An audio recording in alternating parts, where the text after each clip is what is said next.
Hello everyone and welcome. I am so glad you are here today. I hope you're having a wonderful day. If you're watching this on YouTube, so great to see you. If you're listening on our podcast, thanks for checking in and thanks for listening. Today, I want to talk about something that is a tool that I've been using for several years now called Sonarworks, which is a room correction software, which means that this software will take into account the sonics of your room and then readjust the EQ on your speakers output so that they are more flat, so that when you translate your mixes and recordings to your car or to other speakers out in the world, they will sound the same as they did in your studio. So I know that's kind of a lot, but this is a tool that I have sworn by as a professional mix engineer myself. My time to take doing revisions, going back and forth between my car and my studio has gone way down. In fact, I usually take my mix out to my car, listen to it once, say, oh, that sounds awesome, great. The one thing I will say that I have sometimes some trouble with is the low end, the bass, which is always the hardest thing to get right. So in this video, I am actually going to experiment with moving my speakers around in my own home studio, redoing my Sonarworks setup so you guys can see how that goes, and you can see for yourself exactly how Sonarworks works, how Reference 4 system-wide works, and I'll also show you how the headphone adjustment works as well, because I have both. They can do both flattening your speakers and also flattening your headphones. Before we jump in, I want to say that I do have a free acoustic treatment room guide resource for you available below. This is my free ultimate PDF for how to set up your room so that it sounds better with some basic acoustic treatment, and I'll go through that. You can get that guide below. Thanks so much for watching, and let's jump into the video now. All right, so here is some footage of my room right now. You can see that my speakers are actually off the wall. And this is the thing that I'm trying to change. There's something called Speaker Boundary Interference Response, or SBIR. And this is something I've actually always known about. And it's one of those things where I kind of made a mistake early on when I was setting up my room. I pushed my speakers right against the wall, which is actually what I would recommend most people do. But then I wanted to experiment. I tried pulling them off the wall, seeing what would happen. And I thought ultimately they sounded good. I've been mixing this way for over a year now. However, the low end in my Sonarworks has a huge dip, as you can see right here. And the problem with that is that speaker boundary interference response, I have read recently on the Sonarworks blogs, that is something that the software technically cannot fix. The reason is that SBIR is when low bass frequencies emanate from 360 degrees out of your speakers. Because they're big bass frequencies, they don't just come out the front of your speaker. They hit your back wall, bounce off the wall, and then will cancel out or boost the current bass frequencies that are coming out the front of your speaker. So it's kind of hard to visualize, but you can see in this diagram here, I show a little bit about how wave frequencies can cancel each other out when there's a peak and a null at the same time. And anywhere in between, you're going to have some cancellation or some boosts in your frequencies. And in my case, it looks like, according to Sonarworks and the graph right here, that my room has this huge dip in the bass frequencies, and it also has a huge bump around that 100 hertz range as well. So I'm going to see if by moving my speakers up against the wall, widening them out, if this will help with that issue I have with Sonarworks. We're going to do the whole test. My theory is that it might. I also have this theory that it just might be my room, and that's something I kind of have to work with. So let's jump into actually testing the software here, and you can see how everything's going to work. And yeah, this should be kind of fun. I've been wanting to do this. This is an experiment. If it doesn't work, I'll just put it right back to where it was. No big deal. Let's jump in right now. All right, everybody. So here I am. You can see kind of behind the scenes here, but I'm about to set up all of my speakers and kind of move them to where I want to be. I'm going to place some tape at the bottom of the speakers so that I know exactly where they are now. So ideally I don't have to redo my old Sonarworks treatment for what I currently have if I don't like this new version. All right, let's jump in right now.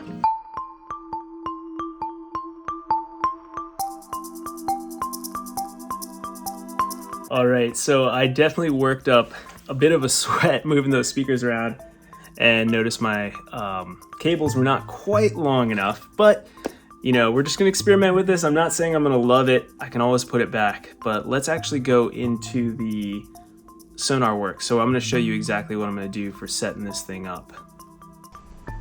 All right, so we are gonna jump into actually firing up this software. Thanks for your patience with watching how I set everything up, but I think it's really helpful to see the whole process here. So this is Sonarworks, how it opens up. There's something called System-Wide, which is just an app that you can open up here. Let me move my little shelf out of the way so you can see it. But down here I have System-Wide already installed, so I'm not going to go through the installation process yet.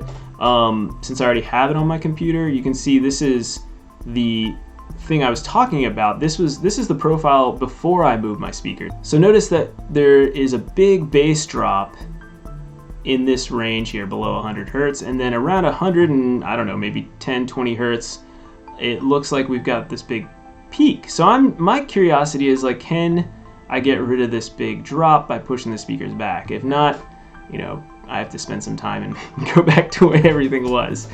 But all this said, let's experiment with this. So if this is your first time, it might be a little bit different, but what you're going to do is click up here. We're going to do add or measure speakers. So I'm going to measure my speakers. It's going to load up this thing. We're going to hit measure speakers. So now we are going to actually start setting up everything here. So phantom power is switched on as powering the measurement mic. So I'm actually going to grab my measurement mic.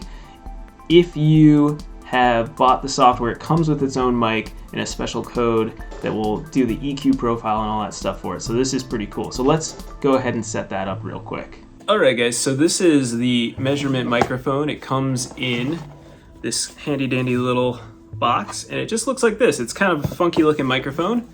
It has really good frequency response from 20 hertz all the way up to 20,000 hertz. And you'll notice that on it, it has a little code that you can input in so that it knows what its frequency response is for this specific microphone, which is pretty cool. So let me just show you how you would plug this in now. So I've got a XLR input going into the back of my interface. Whatever interface you have, just make sure you know how it's wired up. I'm just gonna plug this guy in like, you'd think I do this for a living, right? Snap it in place. Make sure there's phantom power on. So let's go back into the screen share and I'll continue this process with you guys. When I do the test, I'm actually just gonna hold it in place. Some people, you might wanna not have your body there. I just have done this so many times. It's just faster to hold it away from your body. So we'll talk more about that in a second here. All right, so we're back. I've got my microphone plugged in. It said, is phantom power on? I use the Apollo thing. So I have my console right here, so you guys can see this.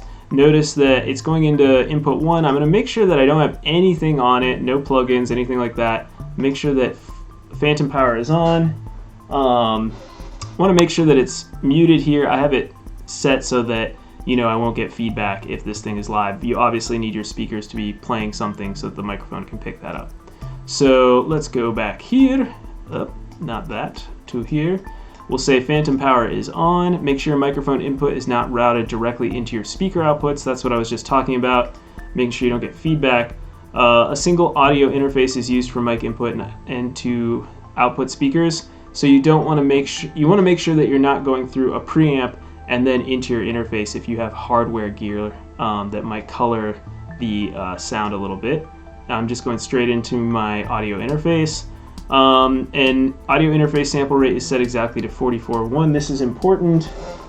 Mine is currently set to 48, so I'm going to change that real quick down here. If you don't have Apollo, make sure to look in your manual so that it's set to 44.1. And we just did that. It'll take about 20 minutes to do this measurement, so let's click next. I already have it populated, but just double checking, it says 34H752. That should be good. So we'll click next. This is what I was talking about, how you have this bump in the high frequencies and it's not completely flat, but it's, you know, pretty good. So they're gonna take that into account when they're doing the software measurement. So now we have The input device, I've selected that as the universal audio interface. Then we have the Thunderbolt. And we are now going to play a test track. Please adjust the volume of your output device. My voice should sound at normal conversation volume. Probably have it a little louder. Left speaker. I know they like it loud. Right speaker. I want to make sure my speakers are correct, not crisscross, that would screw things up. They were right. Let's adjust the microphone input gain. So we're just going to hold this around head level, I think. So chirpy sound, so this is the signal. It's kind of funky, hence the Sonarworks thing, sounds like sonar. So hold the position correctly. You want to keep the microphone with your listening spot right above the chair. Point it between the speakers in the middle, and you want to make sure it's at about ear level the whole time. Aim between the speakers and hold the microphone away from your body. So I hold it an arm's length away from my body. All right, so there's going to be a start measuring thing. I'm going to put my chair in place here. All right, make this just a little bit bigger for you guys so you can see what I'm doing in here. And we are going to start the measuring process. So I'm going to hold this away from me.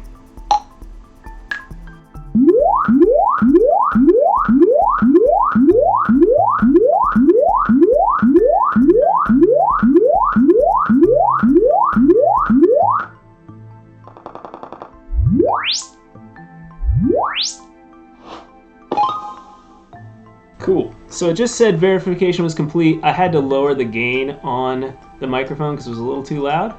So we'll do that. Now we're going to determine this distance between the speakers. So we're going to hold one to the very left and one to the very right. So I am going to do that right now. And you don't want to stand between the speakers because that will screw everything up. So try to stand to the outside of it. All right, I'm going to give myself 7 seconds. And here we go. Stay where you are. Measurements in progress. Left speaker done. All right, awesome. Now we're going to do the right speaker.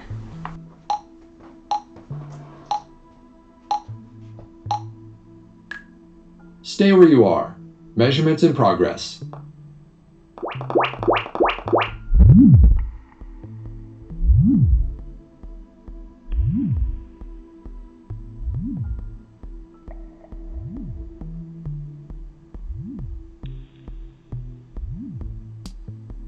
Right speaker done. So what's crazy is it says that there's 7 feet between the speakers, which is exactly what it is. So you can see that the Sonarworks can really work. So we'll say it looks good, and then we'll go to locate your listening spot. So I'm gonna stand over here. Again, I said my listening spot was technically a little bit ahead of that 7-foot mark that you're shooting for. So I'm just gonna do this.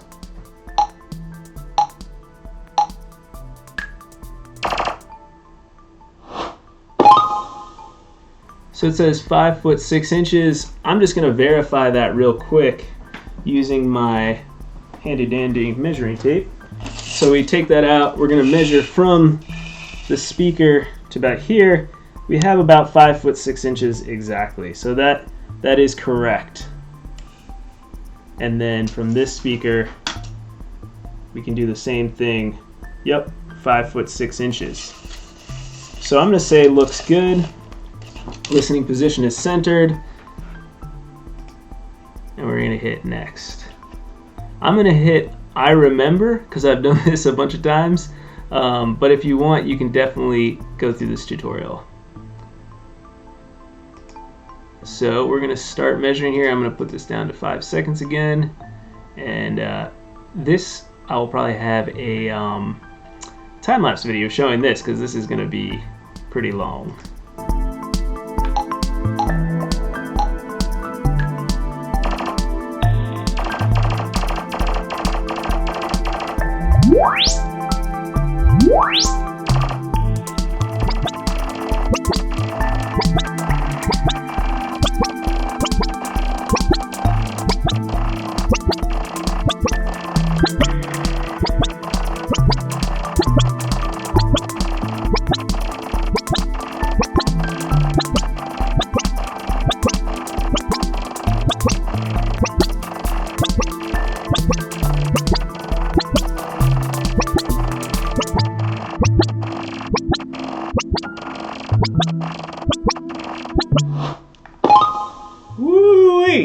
arm is tired. All right, so you can see that we did, I don't know, what was that, 20, 30 different adjustments all over the listening position. So this is the moment of truth. Let's see the results here. A boost in the bass, which I expected. Cleaned it out a little bit though. I would say this is better. We've got some interesting reflections here, but not bad. So I have so many speaker profiles, so I'm gonna have to name this one here. We'll call this, call it the location of the address. Ultimately, I'm feeling pretty good about this. I think having a little too much bass there is cool, but watch what it will do. So, as you can see here, we've got a different profile. This was the way it looked before. So there was a big dip in the bass and a big boost there. And now, this is what it looks like. But what's cool is that what it's doing is the simulated after. So here's the before. Now let's look at this is what it technically should look like. So I'm still having some issues with my bass down here. I'm just gonna have to be careful about that. But it's pretty flat. I mean, this is not bad. If we go back to this one after, there was a pretty big boost down there. So I'm actually thinking that that's a little bit better than what it was before. And so I'm pretty happy with that. Here's a little idea of what it's actually doing. So this is what it's doing to your speakers on the frequency curve, which is a pretty good amount. You know, this is all between, there's a 6 decibel thing. This might be my room that's causing this boost here, because that seems to be an issue, but it is what it is. This is why I use room correction software, because even with a perfect, like a big studio like I have, a pretty big room, about 270 square feet, I put in thousands of dollars worth of acoustic treatment, but I still want to get that last 1% of accuracy so that when I go to my car, I'm just like, oh, this sounds amazing. So let me just go over sort of, well, we can keep those two together, what you'd have here on here, just so you know how Sonarworks works. So we've got the enabled, disabled. This is called system-wide, so this is affecting all the music I play on my computer. I can do a mono, which is nice. Safe headroom in case you notice that it's clipping when you're playing.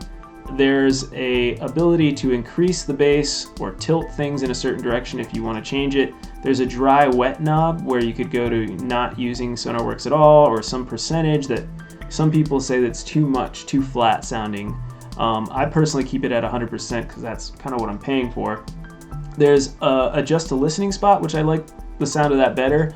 That just helps the difference between the samples between your two speakers. I don't fully understand it. I just know that it sounds better to my ears, so I keep that on. And then there's the headphone output. So I use the Sennheiser H2T80 Pros. When I'm mixing and listening back with these, I can switch it over to that. It'll do the same thing. It'll flatten them out. So if you look before, these headphones have a pretty big boost at 10K, which is a lot. And they have that swoop down here. So you want them to be flat.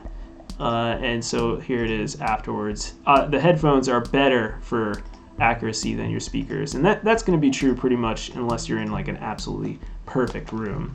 So highly recommend using headphones a lot when you're mixing or just listening back to recordings.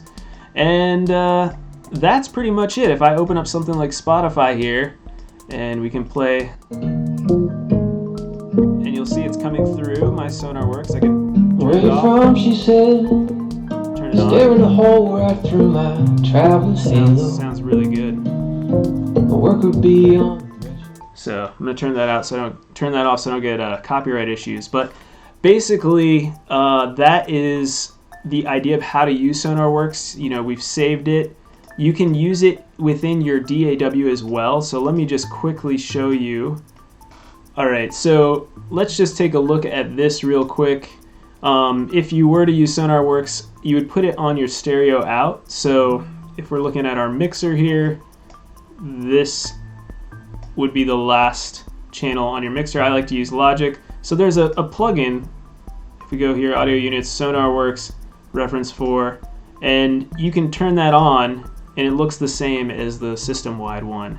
And then we can load open profile, and we'll find the speakers up against the wall profile I just did, and you can see it loads it in there. And then I have my headphone profile. Well, that's another pair of headphones I use. So same exact thing that I explained earlier. You can just use it within the app or within your DAW if you want. What I have noticed after doing some research is that when you're mixing, it might be nice to use system-wide, so you don't actually have to put this on in your chain here, because if you print, so when you bounce your songs, you don't want to have this on because that will change the sound of your mix. So make sure to always turn that off before you bounce the track. So what I like to do when I'm mixing is I'll use system-wide, which is up here, and I can just simply have it on in the background. When you're recording, I think they said that there can be some issues sometimes with latency or things like that. So just experiment between using either system-wide or just having it as a dedicated plugin in the end of your chain, at the very, very end of your mix bus. All right, so I hope this was interesting. You guys, this has been really fun. I have completely changed my setup in my room, so for better or for worse, we'll see how my mixes turn out. But I think I'm going to try this for a little bit. I think this will be better, and I'm excited to hopefully get my low end a little tighter in the mix. All right, I hope you guys enjoyed watching this video. The results are, I'm sure, interesting. You guys can decide whether or not you want to use Sonarworks. I 100% like it. I think it's great. I think it's helped me, so I would highly recommend it. Hopefully this video has helped you decide one way or the other if this is something you want to invest in. I think that Sonarworks honestly is a good deal too, because a lot of room correction softwares out there and hardware that are out there are very expensive. We're talking thousands of dollars, where this is just a couple hundred. So that said, I hope you've enjoyed this. Make sure to check in every Monday, like, subscribe, all that good stuff. And don't forget, I have a free resource below of a guide to help you set up and acoustically treat your room. This will go over everything you need to know to figure out how to set up bass traps, do your reflection free zone. And if you don't know what that means, I will explain that all in the guide. And I look forward to seeing y'all next week. Thanks so much for watching and for listening. All right, see you later.